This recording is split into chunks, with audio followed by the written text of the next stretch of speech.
గురించి పేపర్లో రాయడానికి నీకెంత ధైర్యం అని. మీలాంటి నీచుల గురించి రాయడానికి ధైర్యం కూడా కావాలా? మొత్తానికి మంచి పగరబోతువే.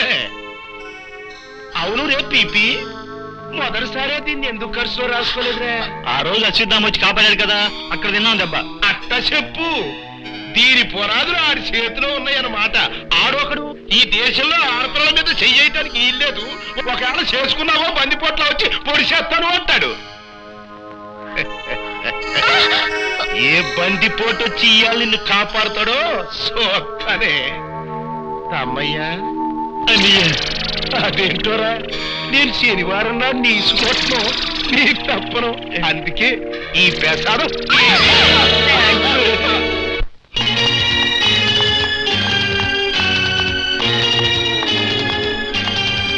అయ్య బాబు బాబు బాబు, సడన్ గా ఈ టైంలో ఈ dress చేశారేంటండి Babu?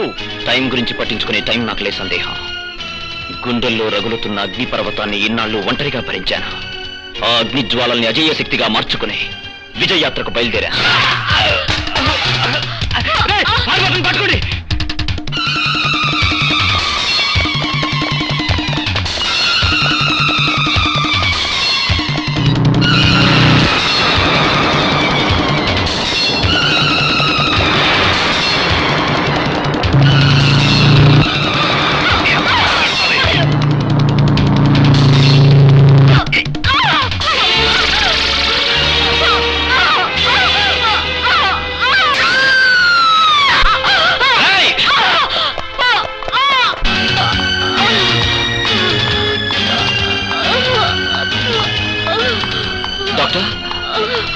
Doctor, what happened? అక్కడ పడుకోబెట్టండి.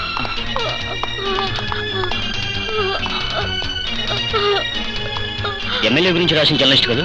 అయి ఉండొచ్చు, కానీ నలుగురు దుర్మార్గులు ఏమైనా కత్తులతో పొడిచారు. కాస్త చూడండి సార్. అలాగా? మరి పోలీసులు రిపోర్ట్ చేశారా? చావు బ్రతుకులో ఉన్న మనిషిని మీ దగ్గర తీసుకొస్తే పోలీసు రిపోర్ట్ అంటారేమిటి సార్? ఆ అమ్మాయి కావాల్సింది మీ ట్రీట్మెంట్, పోలీసు రిపోర్ట్లు కావు. సారీ, పోలీసులకు ఇన్ఫార్మ్ చేయకుండా ఇలాంటి కేసులు టేకప్ చేయం. That's rule. రూల్స్ మాకు తెలుసు డాక్టర్. రూల్స్ కోసం చూసుకుంటే ప్రాణాలు నిలవు. మనిషి ప్రాణం కాపాడడం ప్రపంచంలో ఏ రూల్కు వ్యతిరేకం కాదు. మీ పని మీరు చేయండి. I said do your job.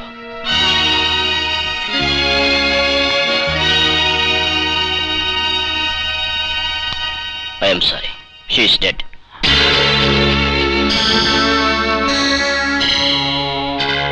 కర్ణుడి చావుకి కృష్ణుడు కూడా కారణమైనట్టు ఈ జర్నలిస్ట్ చావుకి మీరు కారణమయ్యారుగా డాక్టర్. కళ్ళ ముందు ఒక మనిషి చావు బతుకుల్లో ఉంటే ప్రాణం పోయాల్సిన మీరు ప్రాణం లేని రూల్స్ కోసం పాకులాడి అమ్మాయిని చంపేశారు. ఆమెను కత్తులతో పొడిచిన నీచుల కన్నా మీరు నీచాతి నీచమైన పనిచేశారు. చెప్పండి, ఆ 7 కొండల దగ్గర ఎంత లంచం పుచ్చుకుని దారుణం చేశారు? చెప్పండి. ఏంటి దౌర్జన్యం? ఓ, ఇన్స్పెక్టర్ క్రాంతి కుమార్, ఏది దౌర్జన్యం? నడి రోడ్డు మీద నలుగురు గూండాలకు ఆడపడుచును దారుణంగా హత్య చేస్తుంటే కాపాడాలని చుట్టం దౌర్జన్యమా? ప్రజా రక్షణ కోసమే ఉన్నామని చెప్పుకునే మీ పోలీసులు ప్రాణం పోయిన తర్వాత గానీ రారని తెలుసు గనక ఆమెను హాస్పిటల్కి చేర్చడం దౌర్జన్యమా? పేషెంట్ గురించి కాక పోలీసుల గురించి ఆలోచించి ఒక అమాయకురాలు చావుకు కారణమైన డాక్టర్ను నిలదీయడం దౌర్జన్యమా? ఏది ఏది దౌర్జన్యం ఇన్స్పెక్టర్? ఆవేశంగా లెక్చర్లు ఇస్తే ఆయాసం తప్ప ప్రయోజనం లేదా అశ్వత్థామా? అందరూ అవినీతి పరులనుకునే నీ ఆలోచన తప్పు. అందరినీ కాపాడటం కోసమే అవతారం ఎత్తినట్లు నిన్ను నువ్వే ఊహించుకుని చట్టాన్ని చేతుల్లోకి తీసుకునే నీ ప్రవర్తన మరొక తప్పు. మనుషుల కోసమే చట్టం ఉందని నమ్మినవాడైతే ఇలా బందిపోట్ల కన్నా తెగించి దౌర్జన్యం చేయవు. బలహీనుల మీద దెబ్బ కొట్టాలని చూసే భ్రష్టులకు నేను బందిపోటునే కానీ శ్రమజీవుల కష్టాన్ని దోచుకునే బందిపోటును కాదు. ఇన్స్పెక్టర్, కళ్ళు లేని మీ న్యాయంతోనూ మనసు లేని మీ చట్టంతోనూ నాది తప్పును నిరూపించాలనే తపన మీకుంటే నాకన్నా ముందుగా మీరు అక్రమాలు అరికట్టండి. వెళ్ళండి. ఈ అమాయకురాలు చావుకు కారణమైన ఎమ్మెల్యే 7 కొండల్ని ముందు అరెస్ట్ చేయండి. ఆయన ఈ పని చేయించాడని రుజువు ఏమిటి? అయినా ఒక ఎమ్మెల్యేని అరెస్ట్ చేయాలంటే స్పీకర్ పర్మిషన్ కావాలని నీకు తెలీదా? ఒక ప్రాణాన్ని కాపాడడానికి డాక్టర్లకి రూల్స్ అడ్డొస్తాయి. ఒక దుర్మార్గుడిని అరెస్ట్ చేయడానికి మీకు రూల్స్ అడ్డొస్తాయి. చూసారా ఇన్స్పెక్టర్, చట్టం అడుగడుగునా అడ్డుకుని నీ చేతుల్ని కట్టేస్తుందే తప్ప ఆదుకోదు. అందుకే నువ్వేమీ చేయలేవు, కానీ నేను చేయగలను. ఇప్పుడే వెళ్ళి ఆ 7 కొండల గాడి ప్రాణం తీస్తాను. చట్టం చేతకానిది కాదా అశ్వత్థామా? మనసులోని చట్టాన్ని నమ్ముకున్నవాణ్ణి కదా. కదిలితే ప్రాణాలు తీస్తాను. నీకు ఎమ్మెల్యేకు ఉన్న వ్యాపార పోటీలో కక్ష కొద్దీ నువ్వే హత్య చేసి అతని మీదకి నెట్టాలని చూస్తున్నావని నేను నిన్ను ఇప్పుడు అరెస్ట్ చేస్తున్నాను.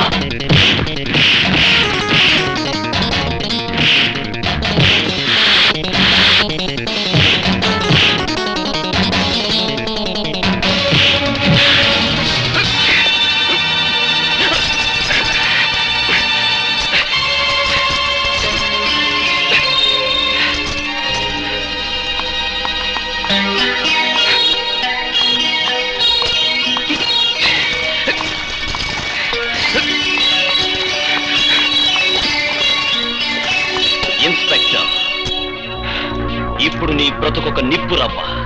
ఇది అటుపడితే నువ్వు, నీ కాకి బట్టలు, నీ భుజాలకున్న నక్షత్రాలు, చట్టం ఇచ్చిన అధికారం, అహంకారం అన్నీ నిలువున బూడిదైపోతాయి. మిమ్మల్ని మీరే రక్షించుకోలేనప్పుడు మీకీ టోపీలు, లాఠీలు, రివాల్వర్లు ఎందుకు ఇన్స్పెక్టర్? చట్టం దృష్టిలో నేరాలనుకున్న మార్గంలోనే దుర్మార్గుల్ని అంతం చేస్తాను. మీకు చేతనైతే నన్ను పట్టుకుని మీ సమర్థతను